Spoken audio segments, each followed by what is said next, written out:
അധ്യായം 3. ഞങ്ങളുടെ ഡിവോഴ്സിൽ തോറ്റത് ഞങ്ങളല്ല, ഞങ്ങളുടെ കുട്ടിയായിരുന്നു. നൈജീരിയയിലെ പോർട്ട് ഹാർക്കോട്ടിൽ ഞാൻ ഒരു ഉന്നത കമ്പനി ഉദ്യോഗസ്ഥന്മാർക്കായി ഒരു ഏകദിന ലീഡർഷിപ്പ് വർക്ക്ഷോപ്പ് നടത്തുകയായിരുന്നു. അന്ന് അവിടെ ഉണ്ടായിരുന്നത് വിവിധ രാജ്യങ്ങളിൽ നിന്നുള്ള പ്രൊഫഷണലുകളായിരുന്നു. മാനേജർമാർ, എഞ്ചിനീയർമാർ, HR വിദഗ്ധർ, ബിസിനസ് നേതാക്കൾ. ഒരു ദിവസം മുഴുവൻ നേതൃത്വത്തെക്കുറിച്ചും വിജയത്തെക്കുറിച്ചും ജീവിതത്തിലെ തീരുമാനങ്ങളെക്കുറിച്ചും ഞങ്ങൾ സംസാരിച്ചു. സെഷൻ അവസാനിച്ചു. പങ്കെടുത്തവർ ഓരോരുത്തരും എനിക്ക് കൈതന്നും കെട്ടിപ്പിടിച്ചും സ്നേഹപ്രകടനങ്ങൾ കാട്ടിയും യാത്ര പറഞ്ഞ് മുറി വിട്ടു പോകാൻ തുടങ്ങിയിരുന്നു. അപ്പോഴാണ് കൂട്ടത്തിൽ നിന്നും സുമുഖനായ ഒരു യുവാവ് പതുക്കെ എൻ്റെ അടുത്തേക്ക് വന്നത്. അയാൾ വളരെ വിനയത്തോട് ചോദിച്ചു, സർ, എനിക്ക് കുറച്ച് സമയം സംസാരിക്കാമോ? അയാളുടെ ശബ്ദത്തിൽ എന്തോ ഒരു ഭാരമുണ്ടായിരുന്നു. ഞാൻ പുഞ്ചിരിച്ചുകൊണ്ട് പറഞ്ഞു, തീർച്ചയായും, വരൂ. ഞങ്ങൾ ഹോട്ടലിൻ്റെ ശാന്തമായൊരു മൂലയിലേക്ക് നടന്നു. കാപ്പി വന്നു. പക്ഷേ അത് തണുത്തു. കാരണം അയാൾ സംസാരിക്കാൻ പോലും പ്രയാസപ്പെടുകയായിരുന്നു. അയാളുടെ പേര് Tony Joseph, post graduate, PhD ബിരുദധാരി, അന്തർദേശീയ കമ്പനിയിൽ ഉയർന്ന പദവിയിൽ ജോലി ചെയ്യുന്ന ഒരു പ്രൊഫഷണൽ. കണ്ടാൽ ആത്മവിശ്വാസത്തിൻ്റെ പ്രതീകമാണെന്ന് തോന്നും. പക്ഷേ അയാളുടെ കണ്ണുകളിൽ ഞാൻ കണ്ടത് വിദ്യാഭ്യാസത്തിൻ്റെ ആത്മവിശ്വാസമല്ലായിരുന്നു, മറിച്ച് വർഷങ്ങളായി അടക്കിവെച്ച ഒരു വേദനയായിരുന്നു. കുറ്റസമ്മതം നടത്താൻ വെമ്പുന്ന ഒരു മുഖമായിരുന്നു അയാൾക്ക്. കഴിഞ്ഞ അവസാനത്തെ 3 മണിക്കൂർ അങ്ങ് എൻ്റെ ജീവിതം തന്നെയാണോ ഓർമ്മിപ്പിച്ചത് എന്നെനിക്ക് തോന്നുന്നു, അയാൾ മെല്ലെ പറയാൻ തുടങ്ങി. എൻ്റെ ലീഡർഷിപ്പ് ക്ലാസ്സിലെ 60 പേരും ശ്വാസം അടക്കി പിടിച്ചിരുന്ന് ക്ലാസ് ശ്രദ്ധിച്ചപ്പോഴേ എനിക്ക് തോന്നിയതാണ് പതിവ് പോലെ ഇത്തരം ചില കൂടിക്കാഴ്ചകൾ ഉണ്ടാകുമെന്ന്. ഞാൻ നിങ്ങളിൽ നിന്നും അകന്നു പോകുന്നു എന്ന് നിങ്ങൾ പരാതി പറയുമ്പോൾ സ്വയം ചോദിച്ചു നോക്കുക, എന്നെ ചേർത്ത് നിർത്താൻ നിങ്ങൾ എന്തു ചെയ്തു എന്ന്. എൻ്റെ PhD വരെ ആരും പറയാത്ത അല്ലെങ്കിൽ പഠിപ്പിക്കാത്ത പാഠമാണ് അങ്ങ് ഏതാനും മിനിറ്റുകൾ കൊണ്ട് പകർന്നു തന്നത്, അയാൾ നിയന്ത്രണം വിട്ടെന്നതുപോലെ പറയാൻ തുടങ്ങി. ഒരു മനുഷ്യൻ എത്ര ഉയരത്തിലെത്തിയാലും ഹൃദയം തകർന്നാൽ അവൻ്റെ എല്ലാ നേട്ടങ്ങളും സ്ഥാനമാനങ്ങളും മറന്ന് അസാധാരണമായി പെരുമാറുമെന്ന് എനിക്ക് വീണ്ടും മനസ്സിലായി. പിന്നെ കുറച്ച് നിമിഷങ്ങൾ അയാൾ ഒന്നും സംസാരിച്ചില്ല. പിന്നീട് വളരെ പതുക്കെ പറഞ്ഞു തുടങ്ങി, സർ, എൻ്റെ വിവാഹം തകർന്നിട്ട് അധിക നാളായില്ല. പക്ഷേ സത്യം പറഞ്ഞാൽ ഞങ്ങളുടെ വിവാഹം വർഷങ്ങൾക്ക് മുമ്പേ മരിച്ചിരുന്നു. ആ ഒരു വാചകം എൻ്റെ മനസ്സിൽ ആഴത്തിൽ പതിഞ്ഞു. കാരണം ഒരു വിവാഹവും ഒരു ദിവസം കൊണ്ട് തകരുന്നില്ല. ഒരു വീട് ഒരു ദിവസം കൊണ്ട് ഇടിഞ്ഞു വീഴുന്നത് പോലെ അല്ല അത്. ഒരു ബന്ധം ഓരോ ദിവസവും, ഓരോ വാക്കും, ഓരോ മൗനവും, ഓരോ അഹങ്കാരവും അല്പാൽപമായി അതിൻ്റെ ജീവൻ നഷ്ടപ്പെടുത്തിക്കൊണ്ടിരിക്കും. ടോണി തുടർന്നു, എൻ്റെ ഭാര്യയുടെ പേര് സാനിയ. ഞങ്ങൾ രണ്ടുപേരും ഉയർന്ന വിദ്യാഭ്യാസമുള്ളവരായിരുന്നു. നല്ല ജോലി, സാമ്പത്തിക സുരക്ഷ, നല്ല കുടുംബങ്ങൾ, സമൂഹത്തിൽ നല്ല സ്ഥാനം. വിവാഹ ദിവസം എല്ലാവരും ചേർന്ന് പറഞ്ഞു, മെയ്ഡ് ഫോർ ഈച്ച് അതർ. എല്ലാവരും സന്തോഷിച്ചു. ഫോട്ടോകൾ, ചിരികൾ, ആശംസകൾ. പക്ഷേ ജീവിതം ക്യാമറയ്ക്ക് മുന്നിൽ മാത്രം സംഭവിക്കുന്നതല്ല. യഥാർത്ഥ വിവാഹം തുടങ്ങുന്നത് വിവാഹ മണ്ഡപം ഒഴിഞ്ഞ ശേഷമാണ്. ടോണി ഒരു നീണ്ട നിശ്വാസം ഉതിർത്തു.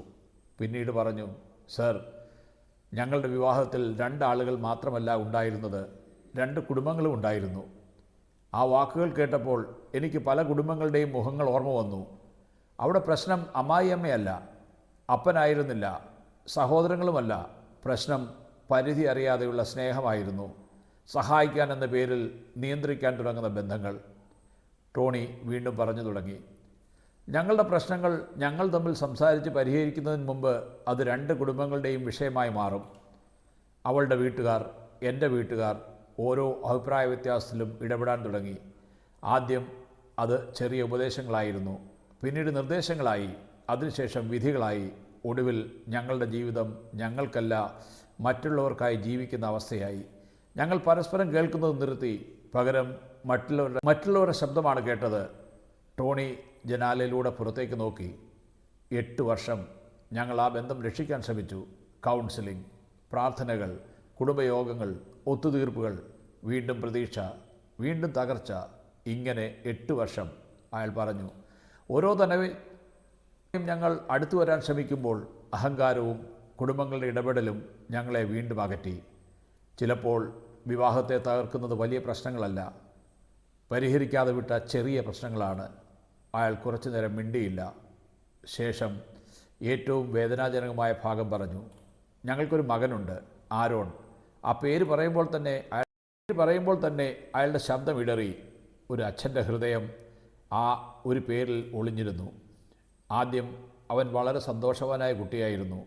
ഓടിക്കളിക്കുന്ന, പാടുന്ന, ചിരിക്കുന്ന, അമ്മയും അച്ഛനെയും ഒരുപോലെ സ്നേഹിക്കുന്ന കുട്ടി. പക്ഷേ ഞങ്ങളുടെ വഴക്കുകൾ കൂടുന്നതനുസരിച്ച് അവനും മാറാൻ തുടങ്ങി. സ്കൂളിൽ നിന്ന് പരാതികൾ വരാൻ തുടങ്ങി. ശ്രദ്ധക്കുറവ്, അമിത ചഞ്ചലത, ഹൈപ്പർ ആക്ടിവിറ്റിയുടെ ലക്ഷണങ്ങൾ, കോപം, ഒറ്റപ്പെടൽ. ഡോക്ടർമാർ പറഞ്ഞു, ഈ കുട്ടിക്ക് മരുന്ന് മാത്രമല്ല വേണ്ടത്, സ്ഥിരതയുള്ള കുടുംബാന്തരീക്ഷം ആവശ്യമാണ്. ആ വാക്കുകൾ പറയുമ്പോൾ ടോണിയുടെ കണ്ണുകൾ നിറഞ്ഞു. പക്ഷേ സാർ, ഞങ്ങളുടെ ശബ്ദം വീണ്ടും ഇടറി. അയാളുടെ ശബ്ദം വീണ്ടും ഇടറി. കുറച്ച് നിമിഷങ്ങൾ തലകുനിച്ചിരുന്ന ശേഷം പതുക്കെ പറഞ്ഞു, പക്ഷേ സാർ, ഞങ്ങൾക്കത് നൽകാൻ കഴിഞ്ഞില്ല. ഭർത്താവും ഭാര്യയും തമ്മിൽ ഉണ്ടായിരിക്കേണ്ട ആ സുരക്ഷിത ഇടം, പരസ്പരം തുറന്നു സംസാരിക്കാനുള്ള ആ സ്വാതന്ത്ര്യം, ഒരുമിച്ച് തീരുമാനമെടുക്കാനുള്ള ആ അവകാശം ഞങ്ങൾ രണ്ടുപേരും ചേർന്ന് മുന്നേ നഷ്ടപ്പെടുത്തിയിരുന്നു. ഞങ്ങളുടെ ജീവിതത്തിൽ ഞങ്ങളെക്കാൾ കൂടുതൽ അഭിപ്രായങ്ങൾ പറഞ്ഞത് മറ്റുള്ളവരായിരുന്നു. പക്ഷേ ഞങ്ങൾ പരസ്പരം കേൾക്കാൻ മറന്നു. ടോണി ഒരു നിശ്വാസമെടുത്തു. ശബ്ദം കൂടുതൽ വിറച്ചു. ഇന്ന് ഞങ്ങളുടെ മകൻ രക്ഷപ്പെടാൻ പോലും കഴിയാത്ത വിധം ഹൈപ്പർ ആക്ടിവിറ്റിയുടെ പിടിയിലാണ് സാർ.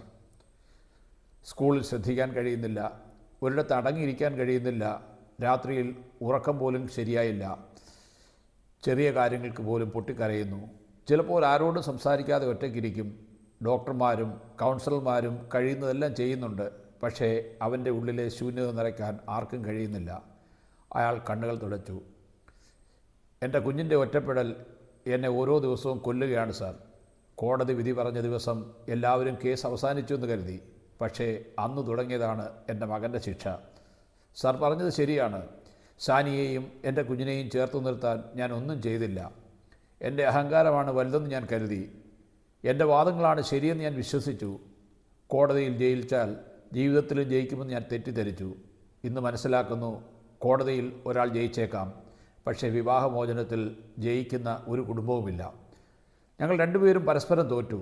പക്ഷേ ഏറ്റവും വലിയ തോൽവി ഞങ്ങളുടെ മകനായിരുന്നു. അവൻ ആരോടും ഒരു തെറ്റും ചെയ്തിരുന്നില്ല.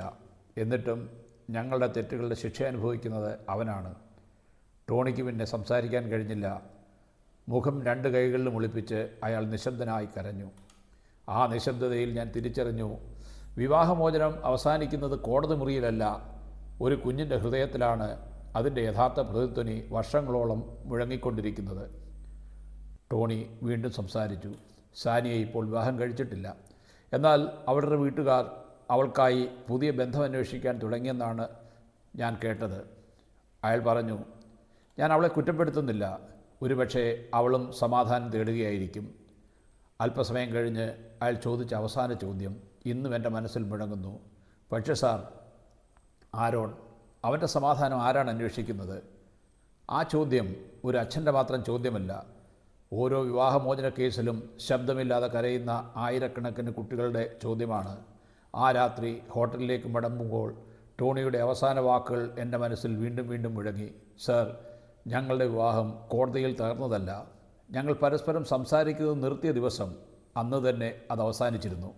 അയാൾ പറഞ്ഞു നിർത്തി. എൻ്റെ അനുവാദത്തിനായി പോലും കാത്തു നിൽക്കാതെ സ്വബോധം നഷ്ടപ്പെട്ട ഒരാളെ പോലെ അയാൾ അലക്ഷ്യമായി നടന്നു നീങ്ങി. ഞാൻ ഏറെ നേരം അയാൾ നടന്നു പോകുന്നതും നോക്കി നിന്നു. പ്രിയ സുഹൃത്തെ, വിവാഹമോചനം രണ്ട് മനുഷ്യരുടെ ബന്ധം മാത്രമല്ല അവസാനിപ്പിക്കുന്നത്, ഒരു കുട്ടിയുടെ സുരക്ഷിത ലോകത്തെയും തകർക്കാം. ഒരു കുട്ടിക്ക് ഏറ്റവും വലിയ സമ്പത്ത് പണമല്ല, വീടല്ല, സ്വത്തല്ല, അമ്മയും അച്ഛനും തമ്മിലുള്ള സുരക്ഷിതമായ ബന്ധമാണ്.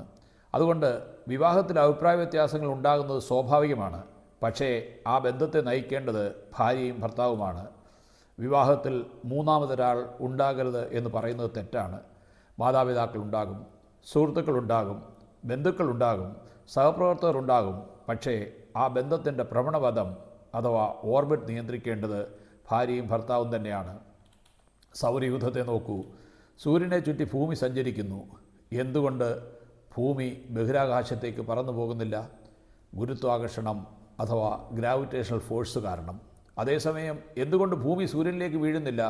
കാരണം ഭൂമിക്ക് അതിൻ്റെ വേഗവും അകലവും കൃത്യമായി സന്തുലിതാവസ്ഥയിലാണ്. അകലവും ശരിയാണ്, ആകർഷണവും ശരിയാണ്. അതിനാലാണ് ഭൂമിയിൽ ജീവൻ നിലനിൽക്കുന്നത്. വിവാഹ ജീവിതവും അതുപോലെയാണ്. ഭാര്യയും ഭർത്താവും തമ്മിൽ അമിതമായ അകൽച്ചയും പാടില്ല, ശ്വാസം മുട്ടിക്കുന്ന അടുപ്പവും പാടില്ല. ഓരോരുത്തർക്കും വ്യക്തിത്വവും സ്വാതന്ത്ര്യവും ബഹുമാനവും അതോടൊപ്പം വീണ്ടും ഒരുമിച്ച് തിരിച്ചെത്താൻ കഴിയുന്നത്ര ശക്തമായ സ്നേഹവും ഉണ്ടായിരിക്കണം. ഗുരുത്വാകർഷണം കുറഞ്ഞാൽ എന്ത് സംഭവിക്കും? ഗ്രഹം അതിൻ്റെ ഭ്രമണപഥം വിട്ട് പുറത്തേക്ക് പോകും. വിവാഹത്തിലും അതുതന്നെയാണ്. സ്നേഹം കുറയുമ്പോൾ, സംഭാഷണം കുറയുമ്പോൾ, വിശ്വാസം നഷ്ടമാകുമ്പോൾ മനസ്സ് മറ്റെവിടെയെങ്കിലും ആകർഷിക്കപ്പെടാൻ തുടങ്ങും. അത് സ്വഭാവദൂഷ്യമാണെന്ന് മാത്രം പറയാനാവില്ല. മനുഷ്യൻ്റെ മനസ്സ് ഏറ്റവും കൂടുതൽ സ്വീകരിക്കപ്പെടുന്ന സ്ഥലത്തേക്കാണ് ആകർഷിക്കപ്പെടുന്നത്. ആരും എന്നെ മനസ്സിലാക്കുന്നില്ലെങ്കിൽ എന്നെ കേൾക്കുന്ന മറ്റൊരാളിലേക്ക് മനസ്സ് നീങ്ങാൻ തുടങ്ങും. അതുകൊണ്ടാണ് വിവാഹേതര ബന്ധങ്ങൾ പലപ്പോഴും ഒരു ദിവസത്തിൽ തുടങ്ങാത്തത്. അവ തുടങ്ങുന്നത് സംസാരമില്ലാത്ത വീടുകളിൽ നിന്നാണ്, ബഹുമാനമില്ലാത്ത ബന്ധത്തിൽ നിന്നാണ്, അവഗണനയിൽ നിന്നാണ്. ഇനി മറ്റൊരു ശാസ്ത്രതത്വം നോക്കാം.